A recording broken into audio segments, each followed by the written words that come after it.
aquele caso da justiça britânica, professor, que ignorou o último apelo dos pais e determinou o desligamento dos aparelhos da bebê Indy Gregory. É uma criança com doença rara, ela teve várias oportunidades para ser tratada em países como a Itália, próprio Vaticano, a primeira-ministra da Itália ofereceu esse tratamento. A transferência, sim, a expressão de uma vida desvalorizada. Qual que é a razão que levou os juízes a fazerem isso? Porque eu fiquei lendo várias vezes, vou confidenciar, não tive a oportunidade de ler a decisão original dos juízes abrindo mão do tratamento e determinando o desligamento dos aparelhos. Mas me parece assim um ato de pura crueldade, sendo que tinham várias alternativas de transferência e manutenção do tratamento, professor. Leiam o voto do ministro Luiz Roberto Barroso sobre a legalização do aborto, num habeas corpus em que havia uma prisão preventiva de alguém por crime de aborto, relativizando o valor da vida humana, dizendo que nem todas as vidas têm o mesmo valor, que valem menos vidas que têm menos aceitação social.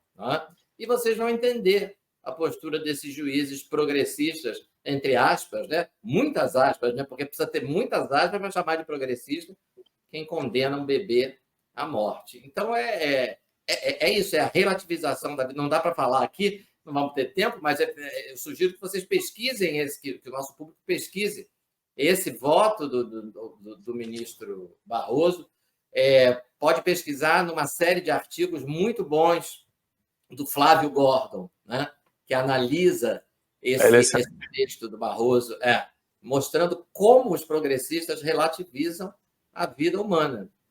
E eu acho que, assim, o que eu acho importante, nesse caso dessa tragédia, dessa menina, desse bebê, mas a gente poder dizer para as pessoas, olha, você quer saber por que nós somos conservadores? Nós somos conservadores por causa dessa neném. Nós somos conservadores por causa de situações como essa, porque nós defendemos que a vida humana, como um valor absoluto, deve persistir. A ideia da vida humana como um valor absoluto deve ser conservada, deve ser mantida, porque é um dos pilares da nossa civilização. Essa relativização da vida humana de quem defende não só a liberação do aborto, mas como pior do que isso. Você pode dizer que esse caso é um infanticídio. A condenação à morte de uma menina que talvez não tivesse realmente possibilidade de se curar. Mas o que esses juízes fizeram foi proibir os pais da menina e todas as outras pessoas que continuassem tentando. Não vale a pena continuar tentando. É melhor condená-la à morte. É isso. Uma decisão macabra. Eu sei que o professor está com horário curto. Queria agradecer a presença do professor Marcelo Rocha Monteiro hoje conosco. Obrigado. Sempre fantástico tê-lo conosco. O pessoal adora você, professor, a gente também. Obrigado aí pela manhã de terça-feira. Amanhã tem manifestação. Você vai na manifestação amanhã aí no Rio? Amanhã eu vou fazer uma palestra sobre ativismo judicial. Então, não sei se eu conseguir. Você vai ter tempo aí para ir para a manifestação. Mas tomara que seja bastante expressiva. Um grande abraço para vocês. Um bom feriado. Marco, Adriles, para o público todo. Um grande abraço. Foi um prazer. Até a próxima. Valeu. Obrigado, professor. Adriles Jorge, meu querido amigo. Como você encara essa situação de um juiz com várias apelações determinar que não importa se tem hospitais na Itália, se tem hospitais em outro lugar do mundo oferecendo tratamento, desliga o aparelho. É o progressismo. Eu não consigo entender essa decisão. Até agora eu não consegui entender.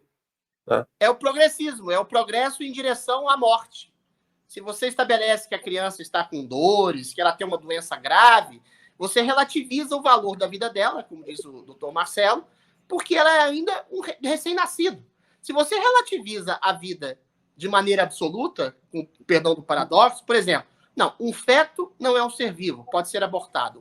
Um embrião que ainda não tem uma vida cerebral completa, também não é um ser vivo, pode ser abortado. Então, uma criança com menos de 1 ano de idade, que tem um esboço de consciência da realidade, então também não pode ser considerado um ser vivo, ou seja, é criminoso assim, é maléfico assim. Você só pode ser considerado uma pessoa quando você tem uma consciência formada.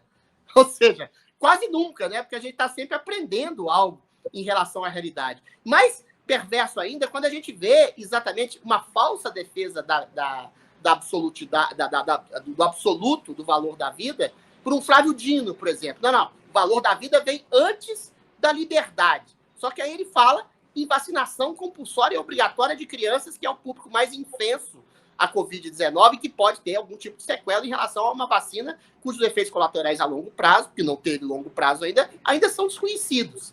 Aí não. Aí ele absolutiza a vida em nome da obrigatoriedade, em nome do sufocamento da liberdade. Mais trágico ainda, por exemplo, alguém pode ser a favor daquilo que se chama de eutanásia, né? Quando uma pessoa está em extrema dor, ou está desenganada, ou está num estado de sofrimento imenso por causa de uma doença, esta pessoa, ter consciência de querer exatamente desligar os aparelhos que a mantém viva artificialmente, e estando consciente do próprio sofrimento. Você pode contestar isso ou não, mas pelo menos é uma vontade da pessoa. Um bebê de poucos meses de idade, Marco Antônio, ele não tem consciência de nada. Ele não tem consciência de onde vem a dor, ele não tem consciência do que é o sentido da vida, ele não tem consciência para poder escolher estar ou não vivo. Então, se ele tinha alguma chance de sobrevivência, em nome do valor absoluto da vida, que fosse-lhe dada a vida de viver. Não. Foi-lhe outorgada o direito e a obrigação de morrer.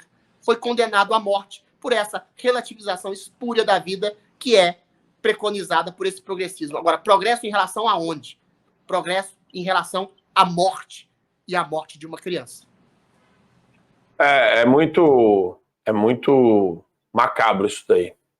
Muito macabro. Eu não consigo entender a dimensão e a necessidade de fazer de determinar o desligamento do aparelho de uma criança, de um bebê recém-nascido. Enfim. É surreal, Adrilinho. Não, e não é mesmo, né? Não é a primeira vez que isso acontece em vários lugares. É muito mais constante, né? No final do dia, é interessante a gente olhar como as pautas repercutem e por que a gente escolhe determinadas pautas. Porque o terror ele existe. O terror existe desde a Idade Média, porra. Desde as cruzadas. O terror. A decapitação como método de promover o terror no inimigo católico ou cristão. Isso existe por parte dos islâmicos desde a Idade Média, bicho. É da cultura deles. Agora, por que a gente escolhe algumas pautas em detrimento de tantas outras, né? Porque eu acho que a gente está... Não sei avaliar se a gente pode ser cético ou otimista com relação ao que está acontecendo hoje. Eu vou até além, Marco Antônio. A gente, se você falou uma coisa em relação ao terror da Idade Média, né, que tinha empalações, torturas hediondas, às vezes torturas em nome de religião, tortura de Deus, ou seja, uma deturpação do princípio da fé católica e a fé cristã, inclusive. Mas hoje a gente tem uma coisa tão grave quanto essa deturpação de um bem, na verdade, que é um mal travestido de um bem, em nome da tortura. Em nome da relativização da vida, em nome de uma criança, ela não sentir uma dor, você mata a criança. Isso é terror. Em nome da relativização do bem e do mal, você faz um elogio ao Hamas porque acha que Israel é um Estado opressor. E aí você o quê? Justifica, assim como a Idade Média, degolação de crianças, estupro de mulheres, tortura de pessoas, sequestro de pessoas.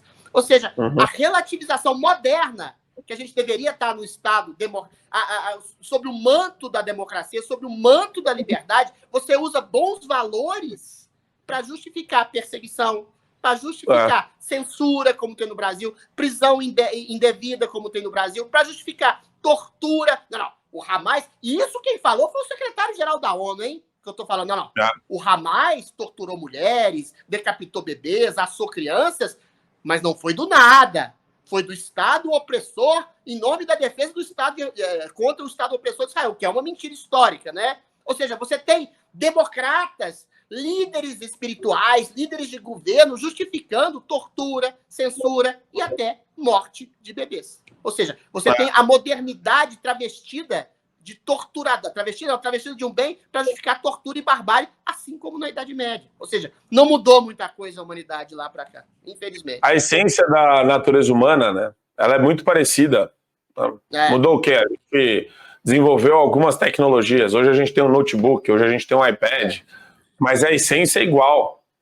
Eu quero incutir medo em alguém. Como que eu aterrorizo essa pessoa? É força bruta. É violência e força bruta. Assine o Fio Diário. Assim você vai ter acesso integral ao programa completo Adriles sobre tudo, além de outros diversos programas na nossa plataforma. Assine aí.